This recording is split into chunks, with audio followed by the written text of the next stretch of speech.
Bibbs are doing, bam, he just left. And they had so many stories. Dang, you gotta tell it. You now I got it on, but you done told the story already. Well, James Jackson, my great grandfather, had a niece. Her last name was Bibbs.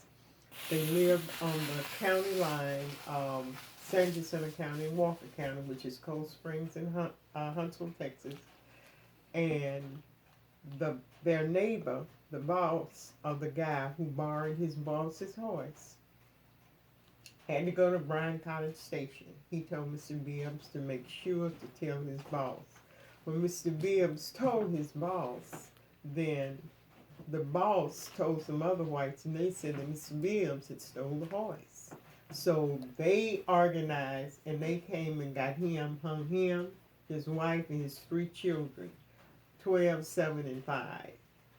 And my great grandfather got his group together, and he's one thing my mother said he would say: "Don't rush and do it. Take your time, because they looking at us. But take your time. 3 months, 4, 5, 6 months. Get one at a time. Tie them to the horse with the rocks on the horse. Carry them to the blue hole. Then shoot the horse, shoot the person, put them in the blue hole." And I've had white people to come and ask me where was the blue hole. I say, I don't know. I know where it is, but I'm not telling anybody where it is. Oh, you do know where it is? Oh, yeah. Yeah, it's down on the side, down on the side of our house at San Jacinto River.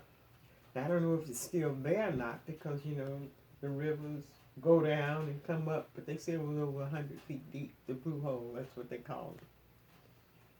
100 feet deep. So this white boy was so upset that they had killed his best friend, Mr. Bibbs. He left the area. He just up and left. So Mr. Bibbs was the black guy. The black guy. And the white guy, the white guy that was upset. Mm-hmm. Worked for Bibbs' neighbor, who was a well-to-do white guy. Okay. And the young man just borrowed the horse, so he had to go back to Bryan College Station. Something was going on, and he brought the horse back in 3 or 4 days. Like he said. Mm-hmm. Mm-hmm. But the only thing is, the other guy didn't just told a lie. That's exactly right. That's exactly right. But what was his purpose of lying? They do it all the time. To kill blacks. To kill blacks. Just to do it. Just do it all the time. Mm-hmm. Just to kill blacks. For any reason. I remember my dad said that one of Sam Houston's slaves had been shackled around the bottom of a tree, and he died, and nobody moved his body. And when he was a young man looking in the woods, he found the shackles at the bottom of the tree, and his bones were in it. What? And he said he couldn't touch it. Mm-hmm. And they don't know if animals ate the man's body and, just pulled it, because nobody looked for the body. But Sam Houston really wasn't a slave person to just really push it. It was just in his time. And he was white and couldn't really push against it. So somebody took his slave and put him at the bottom of the tree, did his hands, handcuffed his hands to the bottom of the tree. And he died. Nobody removed him. And hear old people tell those stories used to just break my heart. How can you just leave somebody shackled at the bottom of the hands around the bottom of a tree and just leave them there? Because we were not human. They didn't kill him, they just left him there. They just left him there and he died. It's sad. It's sad. And there's so many southern stories, and that's why I tell people it's not just Louisiana, Mississippi.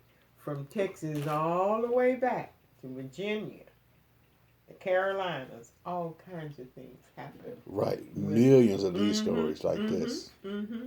And nobody wanted to tell.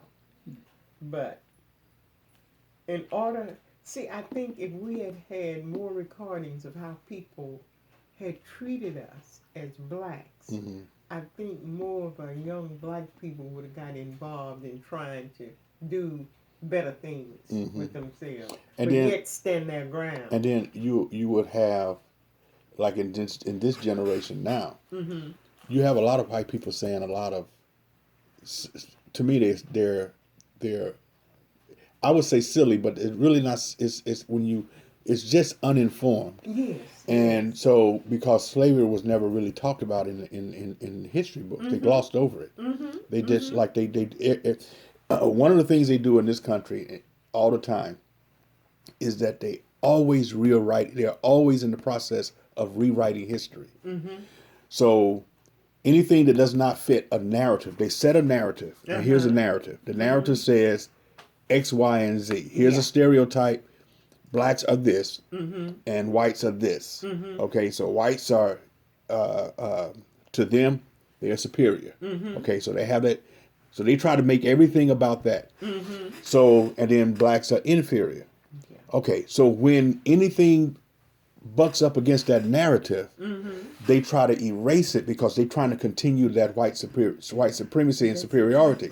So what you're seeing with this thing between Obama and Trump is evidence of that. Obama absolutely produced an excellent he did 8 years of being president. That infuriates them. So and it infuriates the people who want to carry that narrative. Yes. So they bring in Trump, who's the most incompetent president has ever walked the earth. And the worst, yes. And so, but they keep saying he's excellent, he's so good. And He's going they know he's because not. the reason that they're doing that is because they're trying to continue that narrative, and they will continue. They continue that no matter what they're facing, what the truth is, because white supremacy is not truth. That's right. So they are stuck in the lying because they have to lie to themselves about white supremacy. So it's no big deal to lie to themselves about Trump. And and you're right, and they have proven that we were the first people. That 200,000 years ago, the skeletons that they had of the first woman, male, Adam and Eve. Yeah. Everybody living today got their DNA, and they were. Oh yeah. African. Well, that's something that they have to acknowledge. They do They don't acknowledge want to. some. They don't want to, but they do acknowledge that. But but beyond that, they try to talk about white supremacy, And it's and so they keep trying to foster that narrative. So even though Obama pulled us out of the biggest recession or depression that we ever would have had, Yes. they keep trying to say Obama was bad, this, that, and the other. Yeah. And so as long as Trump is long, that's why you see this craziness for Trump. As long as Trump is saying that, they get behind that because in their insides, they know that Trump is fostering white supremacy. That's what they love. And that's everything else they talk about, the news media, they won't get to that level of talking about. They'll talk about the economy and that this, that, and the other, and grievance and all that other stuff. But they would never get to the point where the real reason that a lot of these, and even the evangelicals, get behind Trump is because of white supremacy. That's it. And That's so, the devil's workplace. exactly, it's pride. It's a false pride, and the Bible